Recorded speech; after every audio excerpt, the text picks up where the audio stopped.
Marceau, bonjour Fanny. Bonjour Dimitri, bonjour à tous. C'est un massacre à huis clos en Iran, sans téléphone, sans internet. Le régime des mollahs tente d'étouffer les cris de la contestation sous le bruit des balles de la répression. On parle de plus de 3000 morts, 20 000 selon certaines sources et au moins 10 000 interpellations avec le risque d'être pendus en un enfer dont certains parviennent à s'extirper, le cœur meurtri, traumatisé. C'est le cas de ce jeune Iranien qui s'est filmé dans sa voiture après avoir pu quitter le pays.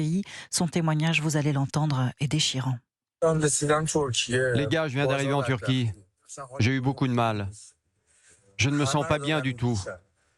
Ils tuent tout le monde. Ils tuent les enfants dans la rue. Ils tuent les gens.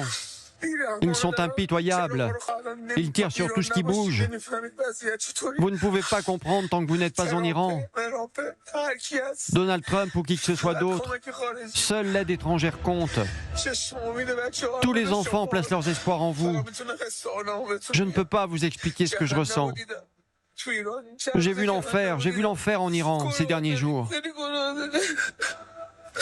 Seule l'aide étrangère compte, dit-il, et il cite notamment Donald Trump. Le président américain a affirmé cette nuit que les tueries étaient finies en Iran, en tout cas pour le moment. Bonjour Christophe Bordet. Bonjour à tous. Donald Trump a menacé le régime iranien de sévères représailles ces derniers jours. Hier soir, il entretenait le flou sur l'hypothèse d'une intervention militaire américaine. Pourquoi hésite-t-il à passer à l'action ? Eh bien écoutez, parce qu'il ne veut pas d'un conflit qui s'enliserait. Selon la presse américaine, il aurait indiqué à ses équipes vouloir, je cite, porter un coup rapide et décisif au régime de Téhéran. Objectif, mettre les mollahs à terre sans aucune possibilité de riposter. Les conseillers du locataire de la Maison-Blanche l'ont prévenu. Des frappes ont peu de chances de faire chuter le pouvoir iranien. Quant à la riposte possible iranienne dans la région, elle pourrait être extrêmement violente, notamment à l'égard d'Israël, allié naturel des États-Unis. Bref, pas de quoi rassurer Donald Trump, qui depuis sa réélection ne cesse de promettre qu'il n'engagera pas les États-Unis dans un nouveau conflit. Alors l'un des motifs de la contestation en Iran, Christophe, ce n'est pas le seul, mais tout de même l'inflation, la vie chère pour les Iraniens, alors que les mollahs, eux, sont depuis des années à la tête d'une véritable fortune. Oui, la République islamique d'Iran a amassé un véritable trésor de guerre grâce au trafic d'armes, au trafic d'or, de lingots d'or.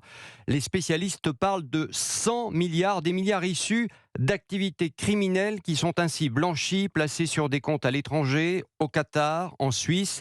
Les mollahs ont aussi amassé beaucoup d'argent grâce au trafic de stupéfiants, à la prostitution, en passant des accords avec des mafias colombiennes et mexicaines. Ils ont agi comme des marchands de drogue. Le régime a clairement été organisé comme une mafia. Merci Christophe Bordet.